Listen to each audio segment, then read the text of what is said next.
નમસ્કાર વિદ્યાર્થી મિત્રો, આપ સર્વેની યુટ્યુબ ચેનલ એજ્યુકેશન વિથ મિસિસમાં તમારું હાર્દિક સ્વાગત છે। તો આજે આપણે વાત કરીશું કે ધોરણ 7ના સામાજિક વિજ્ઞાન વિષયના પાઠ નંબર 10 પૃથ્વીની આંતરિક રચના અને ભૂમિ સ્વરૂપો પાઠના સ્વાધ્યાય સોલ્યુશન। તો ચાલો આપણે વિડીયોને ચાલુ કરીએ। વિડીયોને ચાલુ કરતા પહેલા તમને એક નમ્ર અપીલ છે કે જો તમને વિડીયો પસંદ આવે તો લાઈક કરી દેજો, શેર કરી દેજો અને અમારી આ ચેનલને સબસ્ક્રાઈબ કરી દેજો।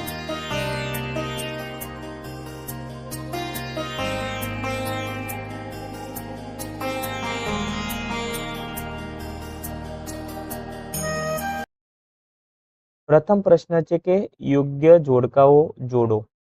તો પ્રથમ છે કે પૃથ્વીનું સૌથી ઉપલું સ્તર એટલે કયું? તો પૃથ્વીની સપાટીનું સૌથી ઉપલું સ્તર જેને આપણે શિયાળ તરીકે ઓળખીએ છીએ। બીજું છે કે રૂપાંતરિત ખડકો। તો રૂપાંતરિત ખડકોનું ઉદાહરણ છે આરસ પહાડના પથ્થરો। ત્રીજું છે કે નદીનું કાર્ય। તો નદીનું કાર્ય છે કે પૂરના મેદાનોની રચના કરવી। ચોથું છે કે પવનનું કાર્ય। તો પવનનું કાર્ય એ રેતીના ઢુવાઓ એટલે કે ઢગલા ટાઈપનું એ રેતીનું ઢગલા કરે છે। 5 છે કે હિમ નદીનું ઘસારાત્મક સ્વરૂપ। તો હિમ નદીનું ઘસારાત્મક સ્વરૂપ જેને આપણે ગોળાષ્મી તરીકે ઓળખીએ છીએ। પ્રશ્ન નંબર 2 કે ખાલી જગ્યા પૂરો। તો પ્રથમ ખાલી જગ્યા છે કે પૃથ્વીનું સૌથી આંતરિક સ્તર કયા નામે ઓળખાય છે? એટલે કે પૃથ્વીનું સૌથી જે આંતરિક સ્તર હોય છે તે ભૂગર્ભના નામે ઓળખાય છે। બીજું છે કે અનાજ પીરસવા માટે ખાલી જગ્યા પથ્થરનો ઉપયોગ થાય છે। એટલે કે અનાજ પીસવાની જે આપણે ઘંટી હોય છે તેમાં કયા પથ્થરનો ઉપયોગ થાય છે? તો તેમાં ગ્રેનાઇટ પથ્થરનો ઉપયોગ થાય છે। નેક્સ્ટ છે કે પ્રશ્ન નંબર 3 ભૂકવચની નીચે જે સ્થાને કંપનની શરૂઆત થાય છે તેને ખાલી જગ્યા કહે છે। તો તેને ઉદ્ગમ બિંદુ કહે છે કે જે ભૂકંપની શરૂઆત થાય છે તેને ઉદ્ગમ બિંદુ તરીકે ઓળખવામાં આવે છે। ત્યાં સમુદ્રના મોજા ઘસારણથી દિવાલ જેવા રચાતા ભૂ સ્વરૂપને ખાલી જગ્યા નામે ઓળખાય છે। એટલે કે સમુદ્રના ઘસારણથી દિવાલમાં જે રચના ઉદ્ભવે છે એને કયા નામે ઓળખવામાં આવે છે? તો તેને રેક નામે ઓળખવામાં આવે છે। કયા નામે? રેક। બીજું છે કે પવનની ગતિ ઘટતા માટીના કણ જમીન પર પથરાય। એટલે કે પવન હોય, પવન આવવાથી જે કણો બધા પવનની સાથે આવેલા હોય તે પવનની ગતિ ઘટીએ ત્યારે જે ઢગલા જેવી રચના થાય છે તેને આપણે ધુવા કહીએ છીએ। પ્રશ્ન નંબર 2 કે એક વાક્યમાં જવાબ આપો। એટલે પ્રથમ પ્રશ્ન છે કે શિયાળ સ્તર મુખ્યત્વે કયા ખનિજો તત્વોનું બનેલું હોય છે? એટલે કે શિયાળ સ્તર મુખ્યત્વે સિલિકા અને એલ્યુમિના જેવા ખનિજ તત્વોનું બનેલું હોય છે। પ્રશ્ન નંબર 2 કે ખડકોના મુખ્ય કેટલા પ્રકારો છે? એટલે ખડકોના મુખ્ય આપણે જોવા જઈએ તો 3 પ્રકારો છે। તે 3 પ્રકારો આપણે જાણવાના છે। તો ખડકોના મુખ્ય 3 પ્રકાર છે, આપણે આગળ વાત કરીએ। પ્રથમ છે કે અગ્નિકૃત ખડક। બીજું છે જળકૃત ખડક એટલે કે પ્રસ્તર ખડકોના નામે પણ ઓળખાય છે। ત્રીજું છે કે રૂપાંતરિત ખડકો જેને આપણે વિકૃત ખડકો તરીકે પણ ઓળખીએ છીએ। પ્રશ્ન નંબર 3 આંતરિક અગ્નિકૃત ખડકો એટલે શું? તો પૃથ્વીની સપાટીની નીચે ત્યારે ભૂકવચની અંદર ઊંડાણમાં મેગ્મા કે લાવારસ કરવાથી રચાતા નક્કર અગ્નિકૃત ખડકોને આંતરિક અગ્નિકૃત ખડકો તરીકે ઓળખીએ છીએ। પૃથ્વીના ભૂગર્ભની આંતરિક ગરમીને કારણે જે પૃથ્વીના પેટાળમાં રહેલો મેગ્મા કરવાની ક્રિયા ધીમી થઈ જાય છે। આ ખડકોના મોટા કદના સ્ફટિકમય કણો હોય છે જે ગ્રેનાઇટના આ પ્રકારના ખડક છે। એટલે આનું ઉદાહરણ છે કે ગ્રેનાઇટ છે એ આ પ્રકારના ખડકોમાંથી મળી આવે છે। પ્રશ્ન નંબર 4 કે આંતરિક બળ એટલે શું? એટલે કે પ્લેટની વર્તુળાકાર ગતિને કારણે પૃથ્વીની સપાટી પર પરિવર્તન થાય છે। જે પ્લેટની ગતિને ઉત્પન્ન કરનારું જે બળ હોય પૃથ્વીની આંતરિક ભાગમાં નિર્માણ પામે છે તેને આંતરિક બળ કહે છે। તો આપણે સિમ્પલ ભાષામાં સમજીએ કે આ પૃથ્વી છે, તે પૃથ્વીના પેટાળમાં રહેલી જે પ્લેટો છે, જેની હળચળના કારણે જે પૃથ્વીની સપાટી એટલે પૃથ્વીની અંદરની સપાટી પર જે બળ લાગે છે એને આપણે આંતરિક બળ કહીએ છીએ, જ્યારે બાહ્ય સપાટી પર જે બળ લાગે એને બાહ્ય બળ કહેવામાં આવે છે. પૃથ્વી પર લાગતું બાહ્ય બળ તરીકે ઓળખવામાં આવે છે અને અંદર લાગતું હોય તેને આંતરિક બળ તરીકે ઓળખવામાં આવે છે.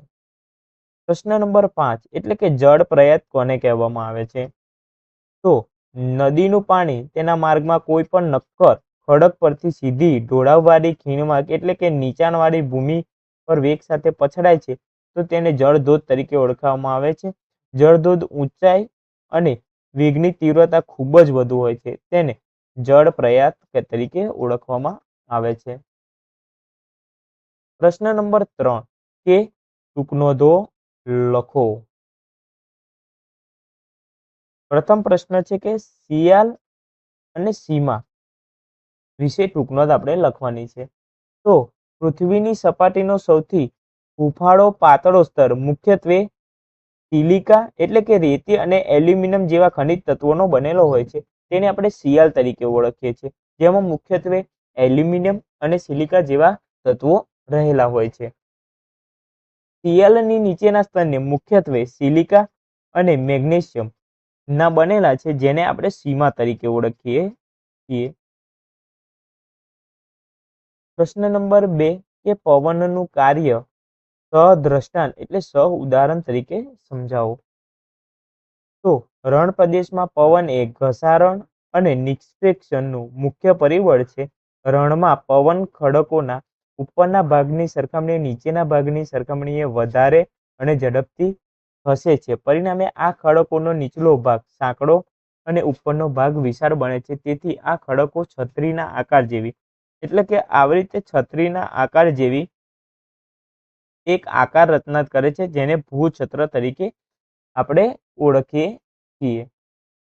રણ પ્રદેશમાં પવન તેના વેગ સાથે રેતીને એક જગ્યાએથી બીજી જગ્યાએ લઈ જાય છે. જ્યારે પવનનો વેગ મંદ એટલે કે ધીમો પડે ત્યારે ઉડીને આવેલી રેતી જમીનના સપાટી કોઈ એક ભાગ ઉપર જમા થાય છે, તેને આપણે રેતીના ડુવા એટલે કે ઢગલા અને જેને બારખાન તરીકે ઓળખવામાં આવે છે.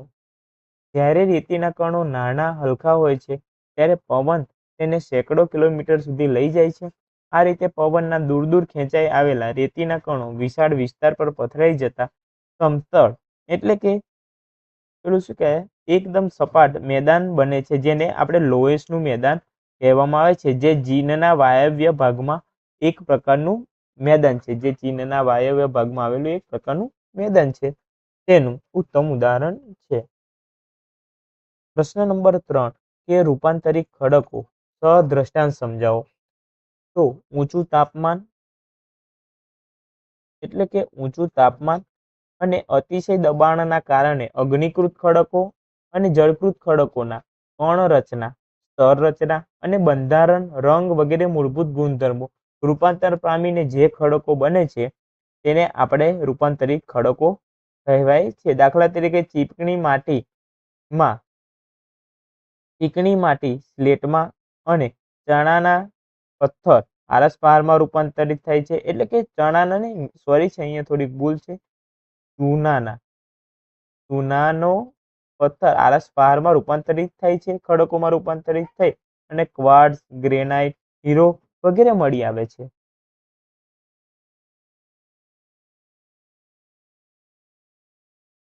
પ્રશ્ન નંબર 4 કે નીચેના પ્રશ્નોના ઉત્તર આપો એટલે કે પૃથ્વીની આંતરિક સંરચના આકૃતિ સમજાવો.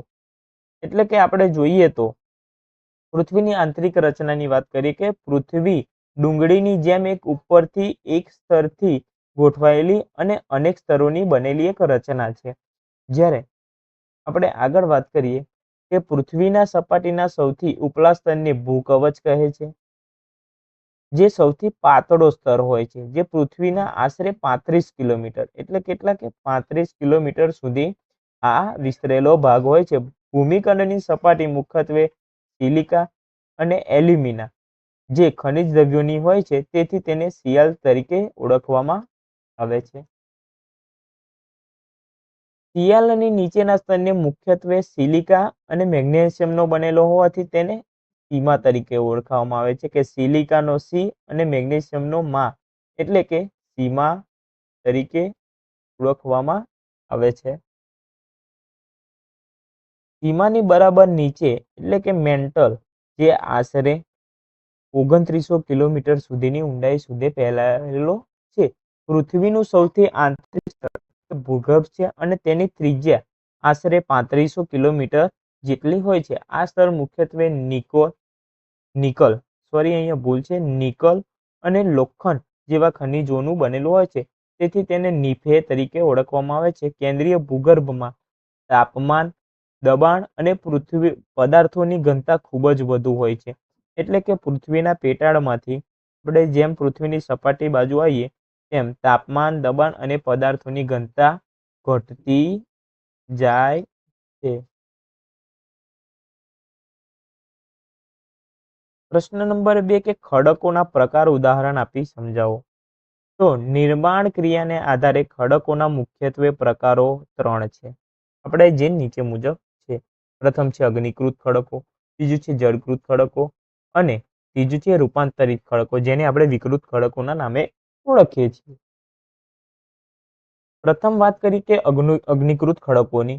તો અગ્નિકૃત ખડકો જ્વાળામુખીના વિસ્ફોટક વખતે પૃથ્વીના પેટાળમાં રહેલો ગરમ મેઘમાં જે લાવારસ, ભૂરસ, પોપડામાં જે અથવા પૃથ્વીની સપાટી પર પથરાયેલ હોય, આ મેઘમાં ઠંડો પડવાથી જે ખડકો બને છે તેને આપણે અગ્નિકૃત ખડકો કહેવામાં આવે છે. અગ્નિકૃત ખડકના પેટા 2 ભાગ છે, બાહ્ય અગ્નિકૃત ખડકો અને આંતરિક અગ્નિકૃત ખડકો.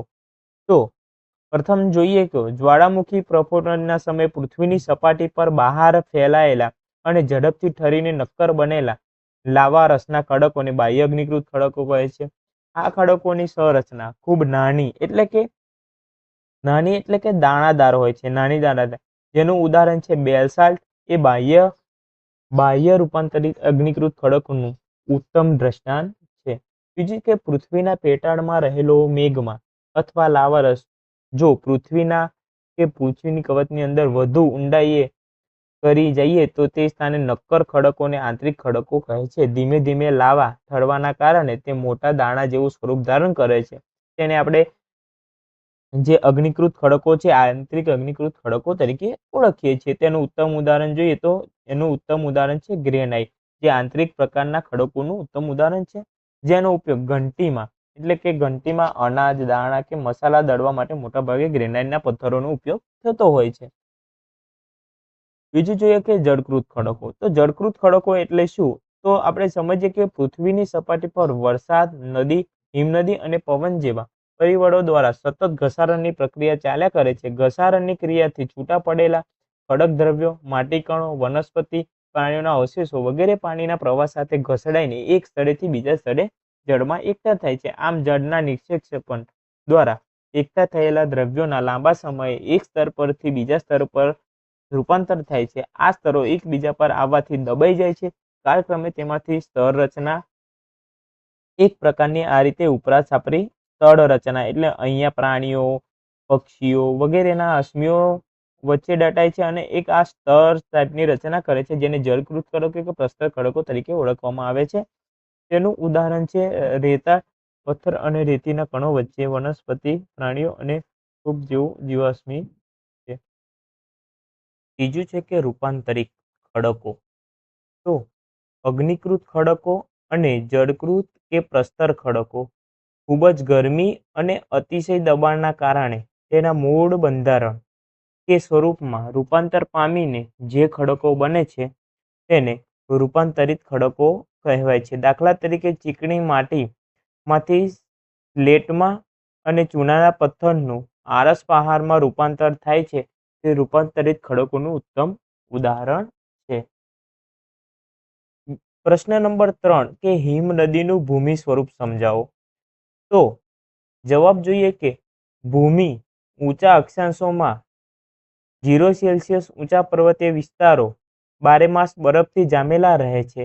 પર્વતોના ઢોળાવ પર જમા થયેલો બરફ ધીમે ધીમે નીચા ઢોળાવ તરફ ખસવા લાગે છે. આ પ્રમાણે ધીમે ધીમે સળગતા હિમના પ્રવાહને હિમનદી કહે છે. બીજું છે કે હિમનદી તેના નીચેના નક્કર ખડકોથી ગોળાશ્મી એટલે કે માટી અને પથ્થરોનું ઘસારણ કરી વિશિષ્ટ કે ગોળાશ્મી ભૂમિ દ્રશ્ય બનાવે છે. તદુપરાંત હિમનદી ઘસારણ દ્વારા યુ આકારની એટલે કે આ ટાઈપની યુ આકારની ખીણ બનાવે છે અને હિમનદી ઊંડા કોતરોનું નિર્માણ કરે છે. એટલે કે પર્વતીય ક્ષેત્રોમાં બરફ પીગળવાથી તે કોતરોમાં પાણી ભરાય છે.